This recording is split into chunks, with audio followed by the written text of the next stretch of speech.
الحمد للہ رب العالمین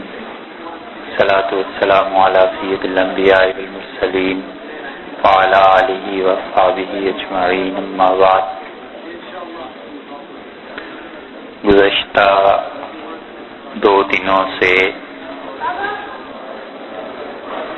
تاریخ اسلام پر جو گفتگو چل رہی تھی اس میں ہم نے پہلی صدی ہجری کی ان کاوشوں اور کوششوں کا ذکر کیا تھا جو مختلف تابعین اعظام رحمہ اللہ نے کی، اور جن لوگوں نے اس دین کو زندہ رکھنے کے لیے اور نئی روح پھونکنے کے لیے اور جنہوں نے اس دین میں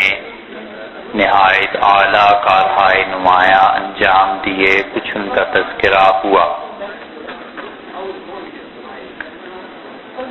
اور پہلی صدی کے بعد اس صدی کے اختتام پہ جو چیزیں نئی شروع ہوئی تھیں ان میں 130 ہجری کے بعد جب بنو امیہ سے حکومت بنو عباس کی طرف منتقل ہوئی تو وہ ایک بہت بڑا انقلاب تھا جو پورے عالم اسلام میں اثر پذیر ہوا، اور 130 ہجری کے بعد بنو عباس کی جو حکومت قائم ہوئی یہ پھر 650 برس قائم رہی ہے، اور اتنا طویل عرصہ ان لوگوں کو ملا ہے حکمرانی کا کہ یہ لوگ کہتے تھے، ان سے کوئی کہتا تھا کہ حکومت کا اب تمہارے بعد کون وارث ہوگا، تو بلا تکلف یہ کہتے تھے کہ اب ہم سے حکومت حضرت عیسیٰ علیہ السلام ہی آ کر لیں گے۔ اور جس طرح عالم اسلام پھیل رہا تھا اور جس طرح بڑی بڑی سلطنتیں ختم ہو رہی تھیں، پوری دنیا میں ایک ہی سلطنت ان کے مقابلے میں تھی جو اس ٹکر اور اس پائے کی کہی جا سکتی تھی، اور وہ امویوں کی حکومت تھی جو اسپین میں قائم تھی۔ کل کے بیان میں اسپین کے جن حالات کا تذکرہ ہوا وہ غالباً کافی ہیں کہ بنو امیہ نے وہاں کیا کچھ کیا۔ 130 ہجری کے بعد جب انقلاب آیا ہے اور بنو عباس غالب آئے ہیں تو انہوں نے بنو امیہ کے شہزادوں کو، ان لوگوں کو، ان کے عمال کو اور ان سب کو پکڑ کر ذبح کر دیا، اور ذبح کرنے کے بھی بعد ان پر دسترخوان بچھائے ان کی لاشوں پہ، اور ان پہ بیٹھ کے پہلا کھانا کھایا۔ وہ یہ سمجھتے تھے کہ یزید نے جو کچھ کیا تھا اس کے بعد جتنے جو اموی حکمران آئے ہیں سوائے اس چھوٹے سے وقفے کو چھوڑ کے جو عمر بن عبدالعزیز رحمۃ اللہ علیہ کی صورت میں تھا، باقی یہ سب ظالم تھے۔ اور بنو عباس نے اپنی حکومت کا آغاز جس ظلم سے کیا تھا وہ بھی ایسا ہی تھا، اور منصور جو خلیفہ وقت تھا اس نے بھی مظالم کیے، ظلم کے قوانین جاری کیے، اور اس ظلم میں ایک مصیبت یہ بھی تھی کہ یہ لوگ مذہبی بھی تھے، اور مذہب کے نام پر وہ مظالم انہوں نے کیے، اسلام اور شریعت کے نام پر وہ مظالم کیے جس طرح آپ اگر دیکھنا چاہیں تو اس کی پوری ایک تصویر اور جھلک آپ کو ملے گی کہ جیسے کیتھولکس تھے انہوں نے پروٹیسٹنٹس پہ کی، کہ جب عیسائیت میں پروٹیسٹنٹ اٹھے اور انہوں نے کہا کہ کیتھولکس جو ہیں وہ غلط ہیں اور اللہ کے اور ہمارے درمیان کوئی واسطہ نہیں ہے، اور خدا تک براہ راست تعلق قائم کیا جا سکتا ہے تو جتنی قربانیاں انہیں دینی پڑیں اور جتنا قتل و غارت کری اور خون ہوا ہے اس سے ایک ملتی جلتی تصویر اگرچہ کم پیمانے تھے مگر یہ نظر آئے گی آپ کو بنو عباس کے ابتدائی دور میں بھی اور یہ ایک مدت تک ظلم اور ستم جاری رہے۔ کچھ شہزادے جو بغداد میں دجلہ کے کنارے نہا رہے تھے وہ بس بچ گئے، اور کسی نے جا کر جب اطلاع دی کہ سب کو قتل کر دیا گیا ہے اور تمہارے آباء و اجداد ان کی لاشوں پہ بیٹھ کے بنو عباس اب کھانے کھا رہے ہیں، تو وہ دجلہ سے اس طرف کو نہیں لوٹے بلکہ اسے عبور کر کے اور دوسرے کنارے پر پہنچے اور جو گھوڑے ملے جو چیز ملی لے کے چل دیے، اور ان کا نصیب اچھا تھا حتیٰ کہ ان کی ملاقات ان لشکروں سے ہوئی جو مسلمانوں کی طرف سے جہاد میں مصروف تھے، اور ہوتے ہوتے وہ لوگ پھر پہنچے اسپین اور یہاں انہوں نے اسلامی حکومت کی بنیاد ڈالی۔ تو اسپین میں جو مسلمانوں کی حکومت تھی یہ بنو امیہ کی تھی، اور اس کے مقابلے میں اب بغداد اور مشرق میں ساری حکومت بنو عباس کی تھی۔ اس لیے یہ اسپین کے جو لوگ ہیں انہیں حضرت علی رضی اللہ عنہ سے، اہل بیت کرام رضی اللہ عنہم سے اور رسول اللہ صلی اللہ علیہ وسلم کے خانوادے سے ایک نوع کی چڑ رہی ہے، اس لیے ان کے ہاں جو بڑے بڑے محدثین اور فقہا بھی پیدا ہوتے رہے ہیں اگر آپ ان کی کتابوں کا مطالعہ کریں گے تو ان میں ناصبیت پائی جاتی۔ ناصبیت کا مطلب یہ ہے کہ حضرت علی رضی اللہ عنہ کی شخصیت کو متنازع فی بنایا گیا، اور حضرت عثمان رضی اللہ عنہ کے آخری دور میں صحیح بخاری میں بھی روایات مل جائیں گی کہ لوگ کہتے تھے کہ کان عثمانین یہ آدمی عثمانی ہے، کان علوین یہ آدمی علوی ہے۔ تو عثمانین کا مطلب یہ تھا کہ یہ سیدنا عثمان رضی اللہ عنہ کی پارٹی ان کے گروہ کا آدمی ہے اور یہ ان کے لیے حمایت کرتا ہے اور سب سے افضل یعنی حضرت علی رضی اللہ عنہ سے افضل انہیں قرار دیتا ہے۔ اور علوی ہونے کا مطلب یہ تھا کہ یہ آدمی سیدنا علی رضی اللہ عنہ کو افضل قرار دیتا ہے اور یہ اس گروہ کا آدمی ہے۔ یہ کوئی اتنی بڑی چیز نہیں تھی، لیکن جب حضرت علی رضی اللہ عنہ کی اپنی خلافت آئی تو رسول اللہ صلی اللہ علیہ وسلم نے بہت سی چیزیں جو سیدنا علی رضی اللہ عنہ کو بہت پہلے بتا دی تھی، ان میں سے ایک چیز یہ ارشاد فرمائی تھی کہ علی تیری وجہ سے ایک قوم گمراہ ہو جائے گی اور تیری وجہ سے دوسری قوم بھی گمراہ ہو جائے گی، جو حد سے زیادہ تیری مذمت کریں گے اور جو حد سے زیادہ تجھ سے محبت کریں گے۔ اعتدال نہیں رہا، اور جو حد سے زیادہ محبت کرنے والے تھے وہ اب تک پائے جاتے ہیں جن کا تعلق فقہ جعفریہ سے یا جنہیں آپ رافضی یا شیعہ کہتے ہیں، اور دوسرا گروہ بھی اب تک پایا جاتا ہے جو سیدنا علی رضی اللہ عنہ کو برا بھلا کہتے ہیں، اور چونکہ بنو امیہ نے اس سے بنو عباس نے سلطنت لی تھی اور عباسی سارے حضرت علی رضی اللہ عنہ کے خانوادہ تعلقات ان کے تھے، اس لیے اسپین میں جو مسلمانوں کی حکومت قائم ہوئی ہے یہاں بڑے سے بڑا آدمی بھی آپ کو مل جائے گا،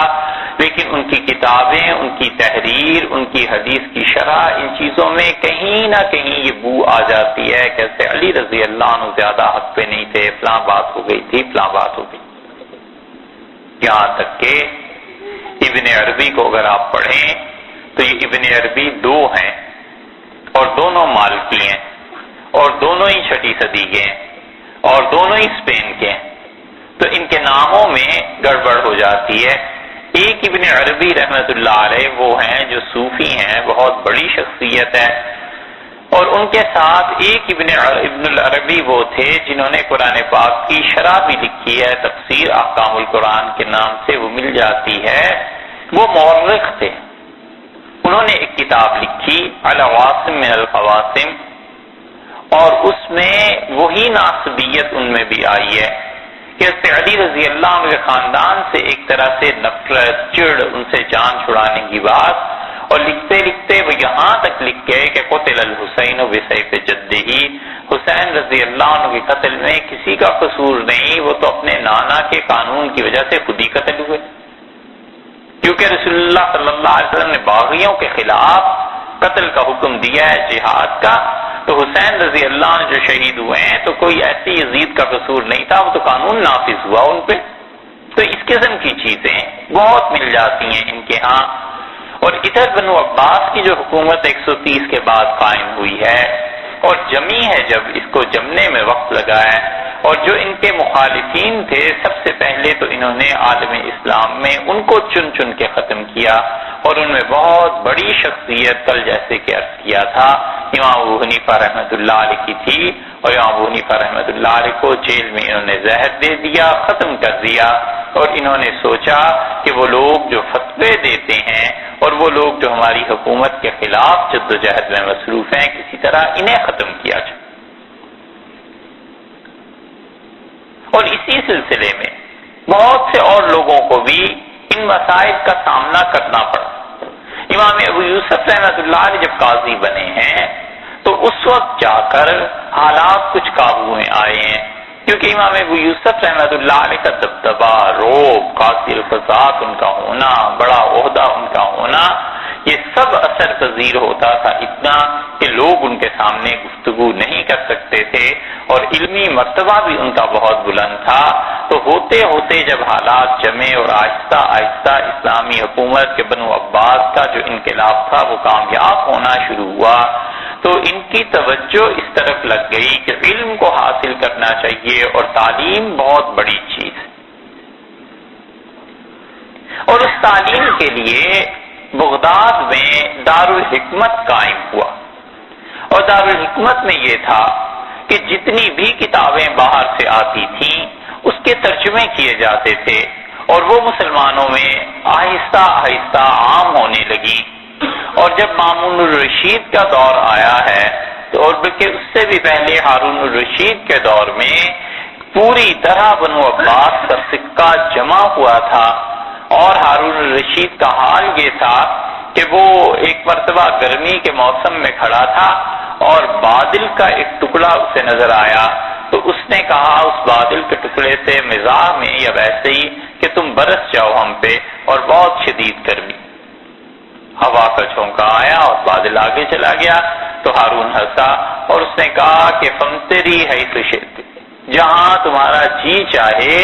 جا کے برسو، بالآخر اس کا خراج، اس فصل کا حصہ، اس فصل پہ جو ٹیکس لگتا ہے وہ میری خزانے میں آئے۔ اتنی وسیع مملکت ہو گئی تھی، اور ہارون الرشید کھڑا تھا زبیدہ کے ساتھ رصافہ اپنے محل میں، اور ایک دم سے شور اٹھا اور ہارون پریشان ہوا کہ یہ کیا ہو گیا ہے، تو اس نے اپنی بیگم سے پوچھا زبیدہ سے کہ کیا ہے یہ سارا کچھ، اس نے کہا نیچے ذرا دیکھو، تو وہ دیکھا جس شاہراہ تھی، جو سڑکیں تھیں بھری ہوئی تھیں لوگوں سے اور لوگ آہستہ آہستہ چل رہے تھے، تو اس سے پوچھا کسی کو بلا کے کہ یہ کیا ہے، انہوں نے کہا عبداللہ ابن مبارک رحمۃ اللہ علیہ آج بغداد آئے ہیں، حدیث سنا رہے تھے، تو یہ وہ جا رہے ہیں اور سارا شہر ان کے پیچھے چل رہا ہے۔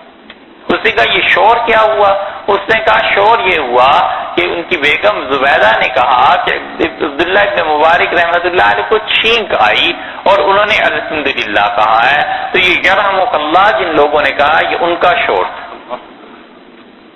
یہ مقام تھا ان لوگوں کا۔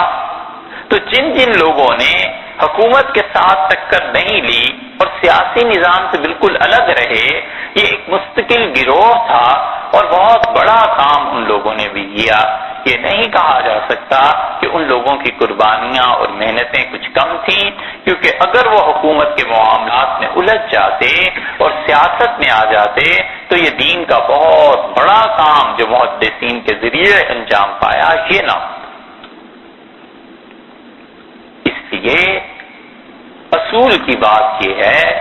کہ آدمی کسی بھی فرد اور گروہ پر جب تنقید کرے تو یہ سوچ لے کہ یہ تو تنقید میں کر رہا ہوں، اللہ کے ہاں اس آدمی کا، اس جماعت کا کیا مقام ہے، ممکن ہے خدا انہیں قبول کر چکا ہو اور خام خواہ انہیں برا کہہ کے میں پھنس جاؤں۔ تو یہ ہوا کہ اس وقت افراد تیار تھے اور عالم اسلام کے اکثر حصوں پہ جیسے کہ کل عرض کیا تھا حنفی قضات کی حکومت تھی، اور ہارون الرشید نے اپنے بیٹے مامون اور امین کے لیے پوری یہ کوشش کی کہ بہتر سے بہتر ان کی تربیت ہو، اور حدیث پڑھانے کے لیے اس نے اپنے بیٹوں کو مدینہ منورہ بھیجا، اور مامون الرشید جو تھا اس نے حدیث امام مالک رحمۃ اللہ علیہ سے پڑھی۔ اگر حدیث کے علم میں دیکھا جائے تو مامون الرشید خود حکمران وقت ہونے کے باوجود اتنا بڑا محدث تھا کہ اسے جب بغداد میں اطلاع ملتی تھی کہ کوئی حدیث کا عالم آیا ہے تو اسے بلاتا تھا، پوچھتا تھا، سوال کرتا تھا، اور جرا اور بحث ہوتی تھی خلافت میں کہ یہ حدیث کہاں سے آئی اور کیا۔ مامون الرشید نے دوسری طرف علم حاصل کیا امام محمد رحمۃ اللہ علیہ سے، اور فقہ اس نے امام محمد رحمۃ اللہ علیہ سے لی، اور حدیث امام مالک رحمۃ اللہ علیہ سے، اور بیٹا تو بادشاہوں کا تھا، اور نوجوانوں جیسی عجلت پسندی اور علم کا وفور، علم کی کثرت، اور تیسری چیز جو اس میں جمع ہو گئی تھی وہ ضد تھی، اور بادشاہوں کی ضد جیسے سخت ہوا کرتی ہے کہ کسی چیز پہ اڑ جائیں بس وہ اڑ جاتے تھے۔ مامون الرشید نے ان سارے علوم کو حاصل کرنے کے ساتھ ساتھ فلسفہ پڑھا، اور اس نے اپنے دور میں خط لکھا عیسائیوں کو، رومیوں کو، اور کہا اپنے ہاں کی کتابیں ہمارے ہاں منتقل کرا دو،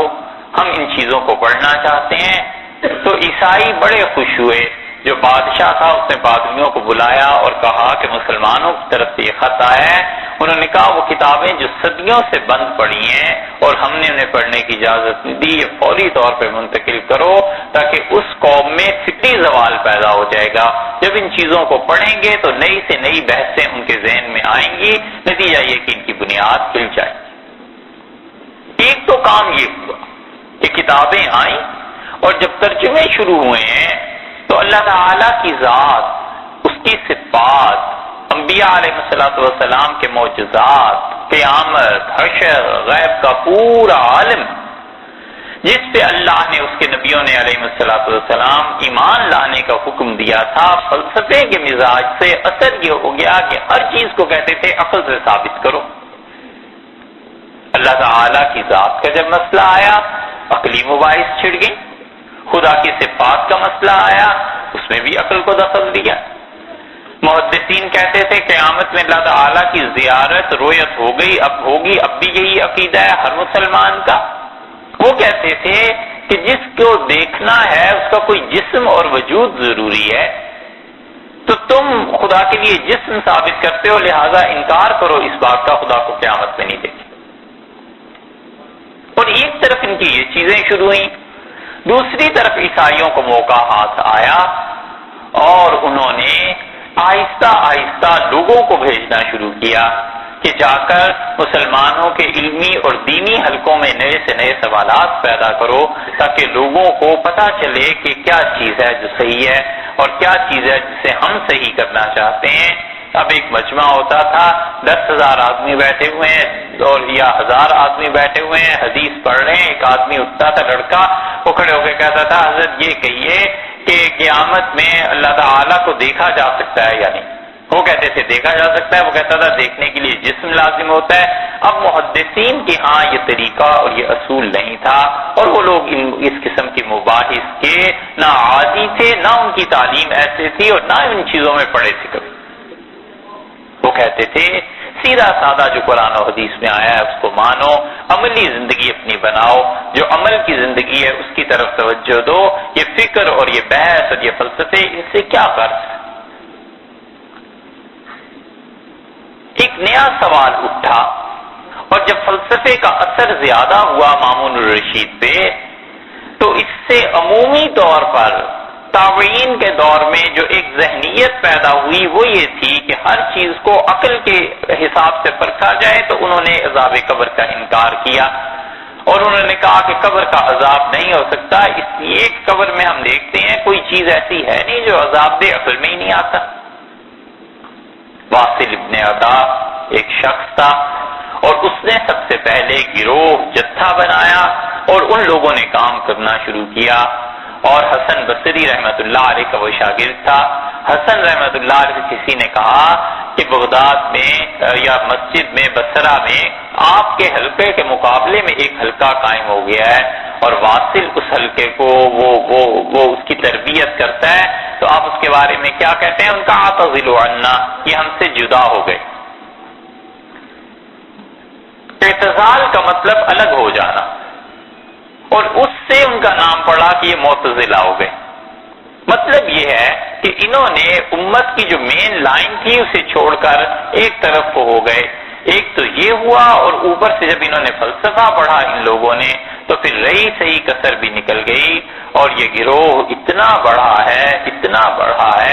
کہ اگلی 3-4 صدیوں میں عالم اسلام کی چولیں انہوں نے ہلا کر رکھ دی. بڑے بڑے لوگ ان میں مارے گئے, بڑے بڑے لوگ ان کے داعی تھے, اور ایسے لوگ تھے جو بدقسمتی سے دماغ بہت عمدہ تھے اور وہ معتزلہ میں چلے. عیسائیوں کو موقع ہاتھ آیا اور ایک سوال اٹھا. لوگ آ کے پوچھتے تھے کسی بھی محدث سے کہ حضرت آپ کا اللہ تعالی کے بارے میں کیا عقیدہ ہے؟ میں مسلمان نیا ہوا ہوں, مجھے بتائیں. تو وہ کہتے تھے کہ اللہ کی ذات ہمیشہ سے ہے, ہمیشہ رہے گی. وہ دوسرا سوال یہ کرتا تھا کہ یہ قرآن پاک کیا ہے, کیا یہ ہمیشہ سے ہے, ہمیشہ رہے گا؟ وہ کہتے تھے ہمیشہ رہے گا. تو کہتے تھے اس کا مطلب یہ ہے کہ اللہ کے علاوہ آپ کسی اور چیز کے بھی ایسے قائل ہیں کہ جو ہمیشہ سے ہے اور ہمیشہ رہے گی, تو یہ تو شرک ہو گیا. وہ حیران ہوتے تھے کہ کیا سوال ہے, اور وہ کہتے تھے بھائی یہ اللہ کا کلام ہے, بس ہمیں اتنا پتا ہے. وہ کہتا تھا نہیں قرآن نے فنا ہو جانا ہے, اور قرآن پاک ہمیشہ رہنے والی چیز نہیں ہے. اگر آپ اس کو دائمی مانتے ہیں ہمیشہ, تو یہ تو شرک ہو جائے گا. بڑے زور و شور سے یہ مسئلہ اٹھا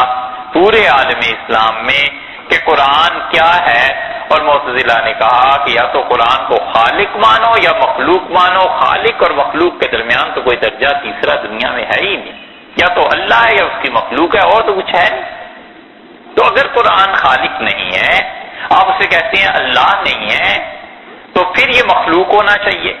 تو جب مخلوق ہوگا تو مٹ جائے گا.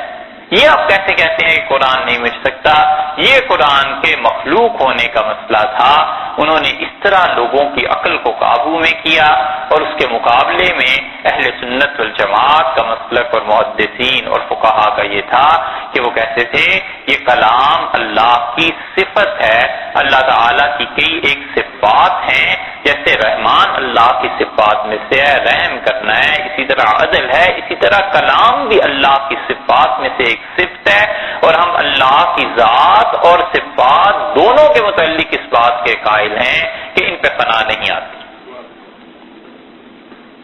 لیکن یہ عقیدہ ہر آدمی کی سمجھ میں آتا نہیں, اور اس سے پہلے جو بات تھی وہ سمجھ میں آتی تھی. اس لیے معتزلہ نے ہر جگہ یہ کہنا شروع کیا کہ قرآن مخلوق ہے یا نہیں ہے, بس اس کا تم جواب دو. اور ایک اور مسئلہ ایسے ہی اٹھا, اور انہوں نے کہا یہ بتاؤ کہ کبیرہ گناہ کا مرتکب کافر ہے یا مومن ہے, کیا ہے؟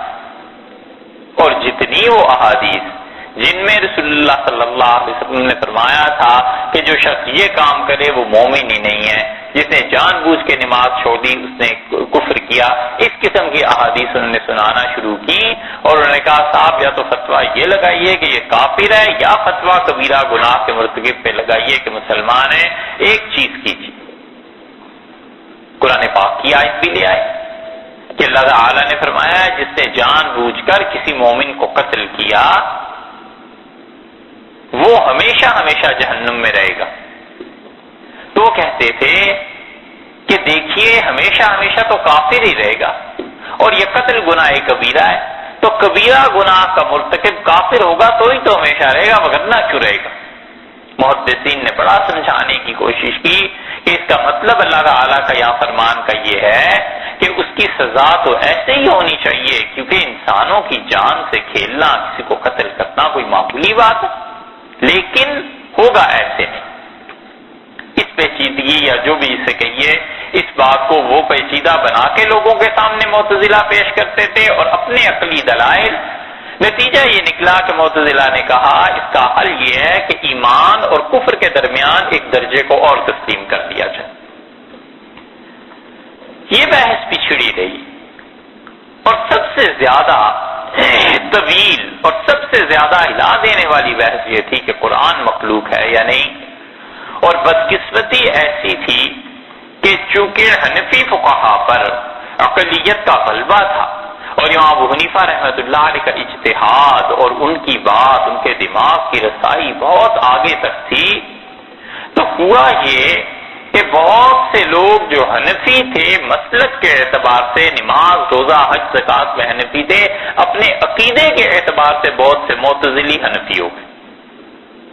ایک طرف وہ معتزلی تھے اپنے عقیدے اور فکر کے اعتبار سے، اور ان کے سامنے جب فقہ کی چوائس کا مسئلہ آیا کہ میں مالکی فقہ اختیار کرنی ہے، شافعی حنبلی حنفی، انہوں نے کہا یہ حنفیوں کی فقہ عقل سے زیادہ قریب ہے، اس کو اختیار کر لو. تو اس لیے حنفی فقہا جو بدنام ہوئے ہیں یہ محدثین کے مخالف رہے ہیں. در حقیقت وہ بدنامی اس وجہ سے آ گئی کہ اصل حنفی جیسے ہمارے لوگ ہیں، ہم لوگ خود بھی ہیں، فکر کے اعتبار سے بھی ہم امام ابو الحسن اشعری اور امام ماتریدی رحمۃ اللہ علیہ کے مقلدین میں سے ہیں. معتزلہ کی تکلیف کوئی نہیں کرتا. کسی آدمی کا عقیدے میں اشعری ہونا اور کسی آدمی کا عقیدے کے اعتبار سے ماتریدی ہونا جیسے کہ ہم ہیں، انشاءاللہ کل بات کریں گے. لیکن حنفی جو تھے ان میں سے چونکہ معتزلہ کے ساتھ تعلق تھا اس لیے وہ بدنام ہو گئے، اور معتزلہ نے زور و شور سے اس بات کا ڈنڈورا پیٹنا شروع کیا کہ قرآن مخلوق ہے، قرآن خالق نہیں ہے. اور بدقسمتی کی بات کہیے کہ مامون الرشید خود اس بات کا قائل تھا، اور اس نے لکھا سرکاری طور پہ فرمان، اور اس نے کہا میری مملکت میں سب سے یہ اقرار کراؤ کہ قرآن مخلوق ہے، اور جو اس کا اقرار نہ کرے اس کو سزا ملے گی. ایک طرف اس کا علم، دوسری طرف اس کی طبیعت کی عجلت، جلدی ہر کام میں. ایسے جلدی کاموں میں اگر آپ اس کی سوانح پڑھیں، لکھا ہے اس کو مولانا نے شبلی نعمانی نے المامون کے نام سے انہوں نے پوری کتاب لکھی ہے. ایسی جلدی اس شخص کو کاموں میں پڑی ہوئی تھی جیسے بس موت میں دیر ہو جائے گی اور جلدی آگے جانا ہے، کام نپٹا. علم کی کثرت، طبیعت کی عجلت اور اس پہ طبیعت کی ضد حکمرانی بادشاہ کی. اور اس نے فرمان جاری کیا، اور قاضی القضات جو اس وقت تھے، امام ابو یوسف رحمۃ اللہ علیہ کا تو مدتوں پہلے انتقال ہو چکا تھا، ابن ابی داؤد تھے قاضی القضات، اور ابن ابی داؤد جو تھا یہ خود معتزلی تھا. اس نے کہا چیف جسٹس کو کہ پوری مملکت میں دیکھو جو لوگ اس بات کے قائل ہیں کہ قرآن مخلوق نہیں ہے انہیں پکڑو. امتحان شروع ہوا اور مامون الرشید کو بتایا گیا کہ جناب فلاں فلاں آدمی ہے جو قائل نہیں. اس نے کہا اس کے سر اڑاؤ. 2 آدمیوں کے سر اڑا دیے گئے، اور اس نے کہا بغداد میں دیکھو کون کون قائل نہیں ہے اسے بھی بھیجو. 19 علماء کو نکالا گیا اور ان سے کہا گیا کہ تم اس بات کا اقرار کرتے ہو. ان کا ہم تو اس بات کا اقرار نہیں کرتے. ان کو باندھا گیا، اور حد یہ ہو گئی کہ امام بخاری رحمۃ اللہ علیہ وغیرہ کے جو اساتذہ تھے ان کے پاس لوگ آئے اور انہوں نے کہا تم اقرار کرتے ہو یا نہیں. تو ایسے بھی تھے جنہوں نے دستخط کیے اور روئے، اور انہوں نے کہا اللہ ہمارا یہ عقیدہ نہیں ہے، لیکن دستخط اس لیے کرتے ہیں کہ اگر ہم مر گئے تو جو علم سینے میں ہے اس امت کا یہ کون پہنچائے. 3 آدمی اس پہ جم گئے اور انہوں نے کہا کچھ ہو جائے ہم اس کا اقرار نہیں کرتے. ایک قواریری تھے، ایک محمد ابن نور تھے، اور ایک امام احمد ابن حنبل رحمۃ اللہ علیہ تھے. ان تینوں نے کہا کہ مر جائیں گے مگر اس کا اقرار نہیں کر سکتے کہ قرآن اللہ کی کتاب، اللہ کا کلام یہ مخلوق ہے. ہم کہتے ہیں کہ اللہ کی صفات میں سے ایک صفت ہے، بس اس سے زیادہ ہم کچھ نہیں کہتے. مامون الرشید نے دوسرا حکم جاری کیا. اسحاق بن ابراہیم جو اس وقت قاضی تھے بغداد کے، اس نے کہا ان سب کو میرے پاس بھیج دو. اور امام احمد رحمۃ اللہ علیہ کہتے تھے میں راستے میں دعا کرتا رہا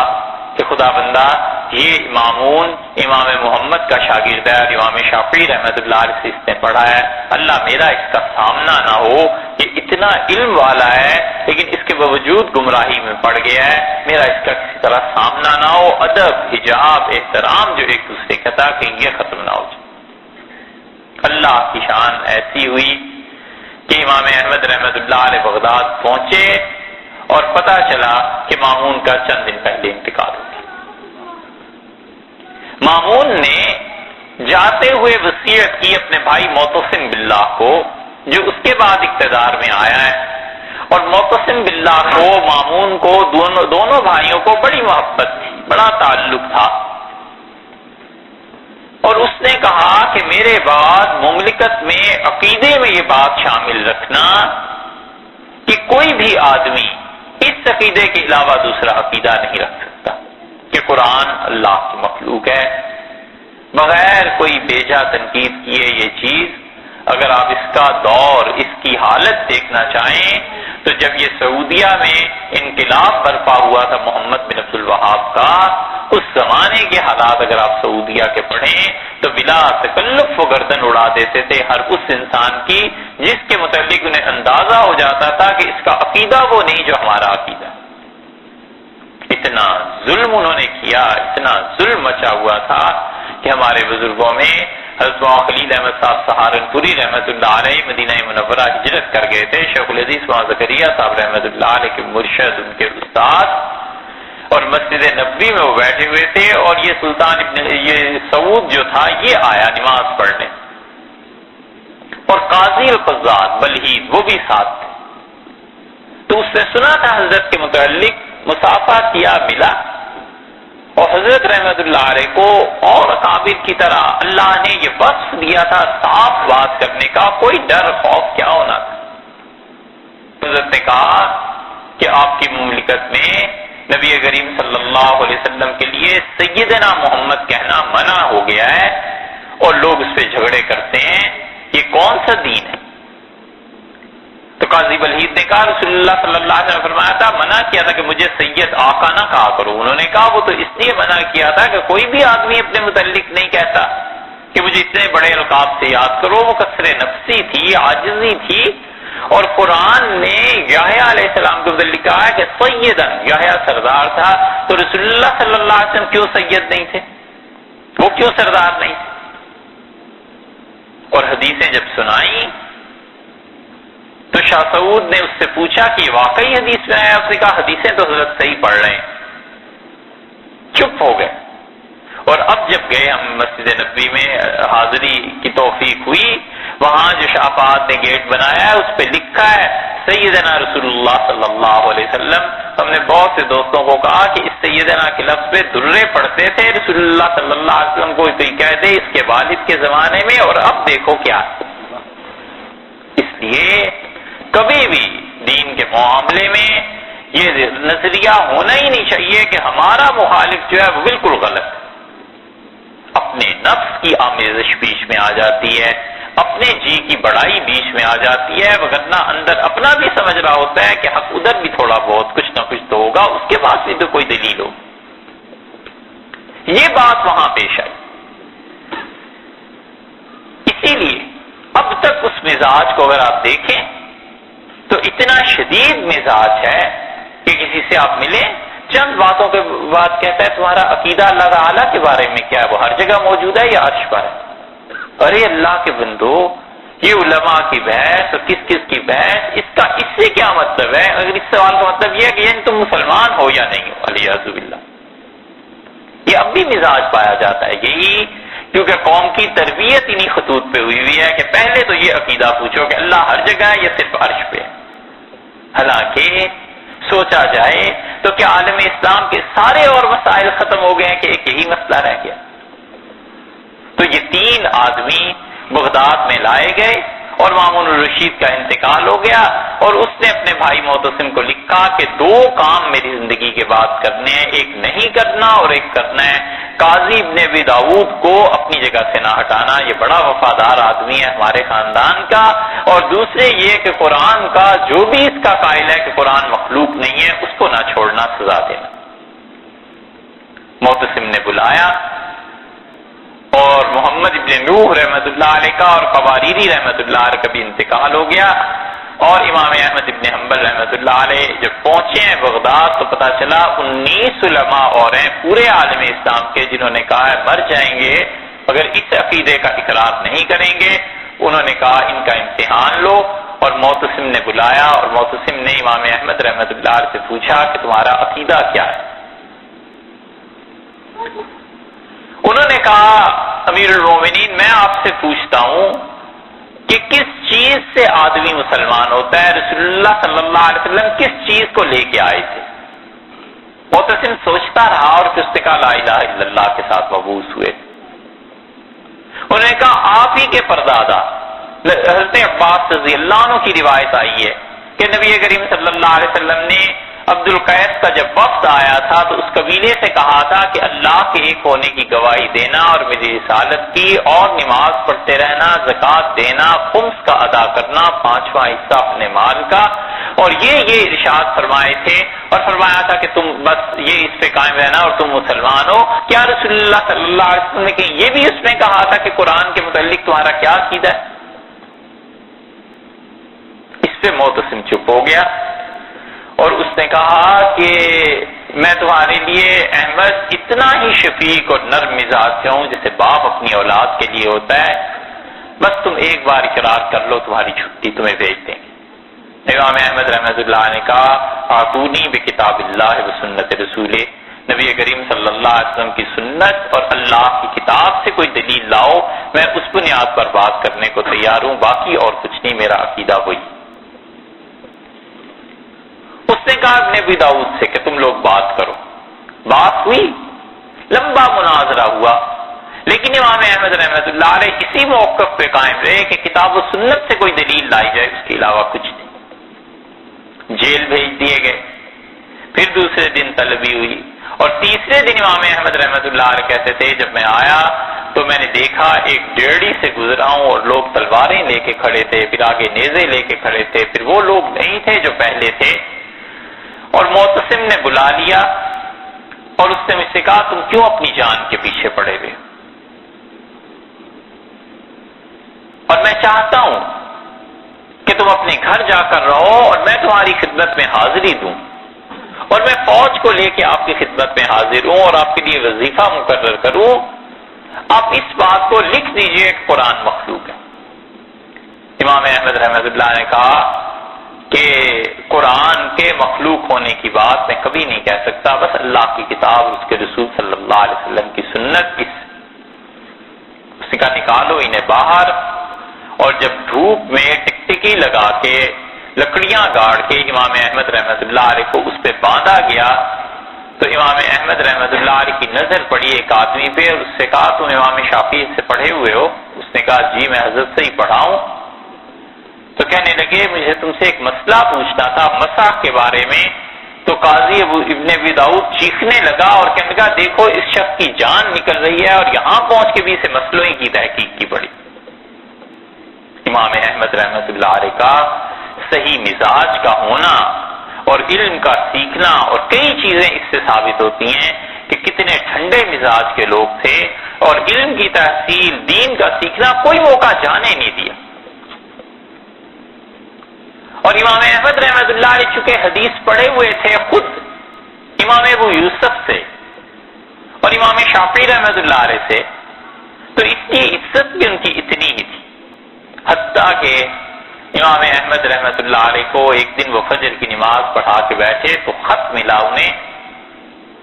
اور انہوں نے خط کھول کے پڑھا اور جو آیا تھا اسے انعام دیا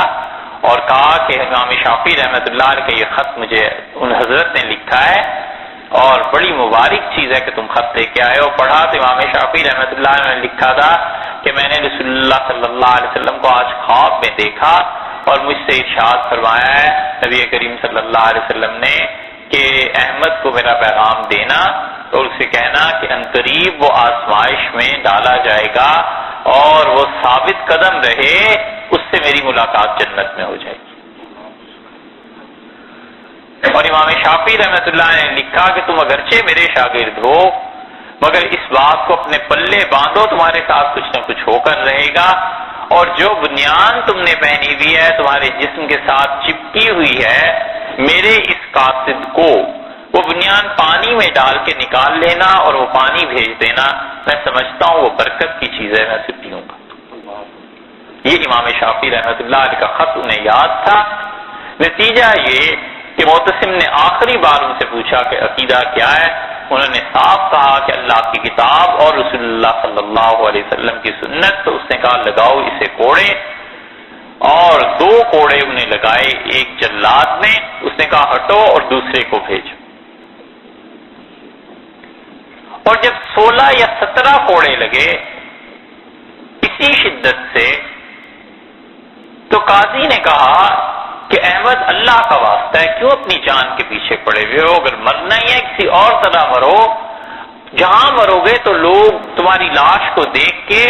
تمہیں اپنا لیڈر سردار بنا لیں گے، نہ کرو۔ انہوں نے پھر وہی کہا کہ کتاب و سنت سے بات کرو۔ معتصم دھوپ میں کھڑا، اور ایک آدمی آیا، اس سے کہا امیر المومنین دھوپ ہے، چھوڑیے اس کو، یہ دیوانے ایسے ہی ہوتے ہیں۔ امام احمد رحمۃ اللہ علیہ کہتے تھے میں سب سنتا رہا اور دیکھتا رہا کہ حکمرانوں کے خوشامدی کیسے ہوا کرتے، اور فرماتے تھے مجھے سخت پیاس لگی اور انہوں نے پانی مانگا کہ پانی دو، تو پانی لایا گیا، اور امام احمد رحمۃ اللہ علیہ روزے سے تھے، برف کا پانی تھا، دیکھتے رہے اور پھر پلٹا دیا اور نہیں پیا، شاید اس خیال سے کہ اگر موت ہی آنی ہے تو اللہ کی اطاعت روزے میں آ جائے۔ 34 کوڑے لگائے گئے امام احمد رحمۃ اللہ علیہ کو، اور آخری کوڑا جب پڑا تو بے ہوش ہو گئے، انہوں نے اٹھا کر لکڑیوں سے نیچے پھینک دیا، اور سب نے جی بھر کے اوپر ان کے روندا، انہیں پاؤں مارے، ٹھنڈے مارے، اور امام احمد رحمۃ اللہ علیہ کو انہوں نے جیل بھیج دیا۔ 28 مہینے تک امام احمد رحمۃ اللہ علیہ جیل میں ہی رہے۔ اتنی طویل سزا تھی اس شخص کی جس نے صاف یہ کہا کہ میں حکمرانوں کی بات نہیں مان سکتا، یہ دین کوئی آسان پھولوں کی سیج اور کھیل نہیں ہے جو ہم تک پہنچا ہے، اس کے لیے لوگوں کا خون بہہ گیا، لوگوں کی عزتیں ختم ہو گئیں، اور امام احمد رحمۃ اللہ علیہ سے لوگ ملنے سے گھبراتے تھے کہ یہ آدمی حکومت کا معتوب ہے۔ اب بھی کسی آدمی کے متعلق پتہ چل جائے کہ حکمران اسے بری نظر سے دیکھتے ہیں تو لوگ اس سے سلام نہیں کرتے کہ کہیں ایسے نہ ہو ہمارا نام بھی اس کے متعلق آ جائے۔ اور امام احمد رحمۃ اللہ علیہ اسی عقیدے کے قائل رہے۔ 28 مہینے کے بعد معتصم کا دور جب بعد میں ہوا ختم، تو انہوں نے امام احمد رحمۃ اللہ علیہ کو گھر بھیج دیا، اور گھر بھیج کے جو ان کا گوشت امام احمد رحمۃ اللہ علیہ کا کوڑے لگنے کی وجہ سے ڈھلک گیا تھا، کھال پھٹ گئی اور گوشت ڈھلک گیا، اور انہوں نے بلایا حجام کو اور کہا یہ گوشت کاٹ دو، جب یہ نیچے کی طرف پلٹتا ہے، نیچے کی طرف جھکتا ہے تو کھنچ لگتی ہے اس سے، اور اس نے گوشت کاٹ۔ معتصم کے بعد واسق کا دور آیا، اور واسق کے بعد متوکل کا دور آیا،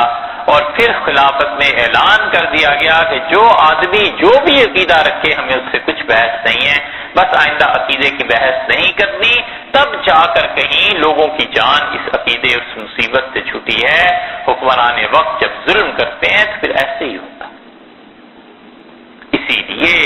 علی ابن مدینی رحمۃ اللہ علیہ کہتے تھے نصر اللہ هذه الامہ، اللہ نے اس امت کی بڑی مدد کی یوم الردۃ من ابی بکر، حضرت ابو بکر رضی اللہ عنہ کے ذریعے جب ارتداد شروع ہوا، اور امام احمد رحمۃ اللہ علیہ کے ذریعے جب قرآن کو لوگوں نے مخلوق کہنا شروع کیا، لیس لہما ثالث، اور ان دونوں کا کوئی تیسرا اب تک پیدا نہیں۔ تو کہتے تھے اتنا اللہ نے اس امت پہ کرم کیا ہے ان دو آدمیوں کے ذریعے۔ امام احمد رحمۃ اللہ علیہ کی استقامت، ان کا ڈٹ جانا، جگہ جگہ چرچا پھیلا، کوچے کوچے میں ہر جگہ تشہیر ہوئی کہ یہ آدمی ہے جس نے استقامت کے ساتھ ڈٹ کیا ہے، اس نے قربانی دی ہے، یہ آدمی ٹھہر گیا ہے اور صحیح اہل سنت کا مسلک یہ ہے۔ یہاں تک کہ محدثین نے لکھا، انہوں نے کہا جب تم کسی آدمی کو دیکھو امام احمد رحمۃ اللہ علیہ کا تذکرہ برائی سے کرتا ہے تو جان جاؤ کہ یہ آدمی ضرور بدعتی ہے، اس میں گڑبڑ ہے، اس کا دین ٹھیک نہیں۔ اور امام احمد رحمۃ اللہ علیہ گھر لائے گئے، اور سب سے زیادہ جس شخص کے لیے دعا کرتے تھے امام ابو حنیفہ رحمۃ اللہ علیہ کے لیے، اور کہتے تھے کہ ابو حنیفہ رحمۃ اللہ علیہ نے جان دے دی جیل میں دیکھو پھر بھی زندہ ہی آ گیا ہوں، لیکن وہ شخص مجھ سے بھی زیادہ اللہ کے راستے میں ڈٹا ہوا تھا، استقامت ان میں تھی۔ اور امام احمد رحمۃ اللہ علیہ کو خلیفہ واسق نے ایک طرح سے تول دیا سونے میں، اور اتنا کچھ بھیجا کہ اس سے زیادہ کوئی تصور نہیں کر سکتا تھا۔ امام احمد رحمۃ اللہ نے دروازہ بند کر دیا اور انہوں نے کہا کہ اللہ کی قسم، معتصم کے زمانے میں جس طرح استقامت دکھانی پڑی یا ڈٹنا پڑا، یہ اس سے بھی بڑی آزمائش ہے حکومت کا پیسہ، نہ میں اس میں آتا ہوں نہ اس میں آتا ہوں، نہیں لیے پیسے۔ حتیٰ کہ خلیفہ وقت نے خود واسق نے آ کے درخواست کی کہ آپ میری خاطر سے ہی ایک مرتبہ فوج میں آ جائیں، لوگ آپ کی زیارت کریں۔ 16 دن کے لیے امام احمد رحمۃ اللہ علیہ گئے اور 16 دن تک فوج میں رہ کے کھانا نہیں کھایا۔ صاحبزادے کہتے تھے میں جو کچھ کہیں سے لے آتا تھا اپنے پیسے سے خرید کے کھا لیتے تھے، اور 16 دن میں جب صحت گرنا شروع ہوئی تو خلیفہ وقت کو اطلاع دی گئی کہ وہ کہتے ہیں فوج کا کھانا میرے لیے جائز نہیں ہے، وہ کھا نہیں رہے، بیٹا کچھ لے آتا ہے تو کھا لیتے ہیں، آپ انہیں اجازت دیں یہ چلے جائیں، اور امام احمد رحمۃ اللہ علیہ گھر لوٹے۔ اسی لیے یہ تاریخ تھی امت کی،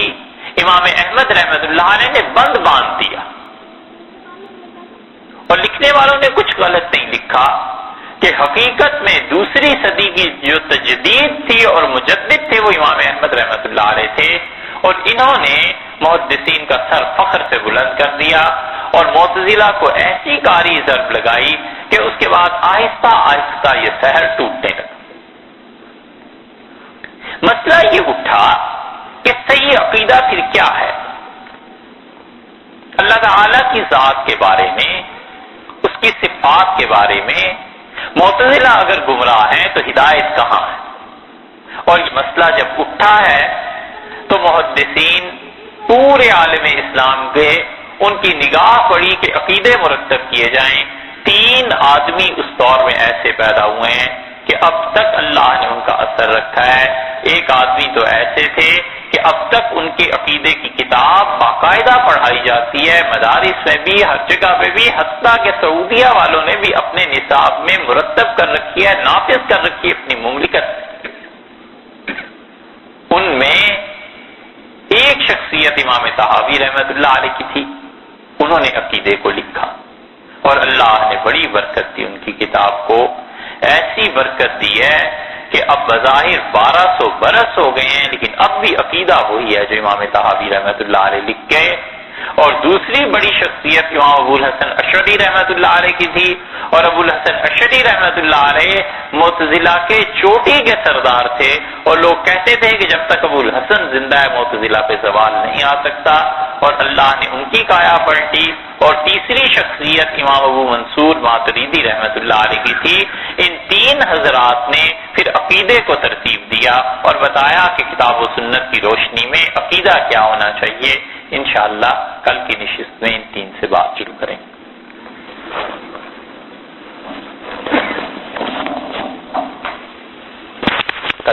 کل کہاں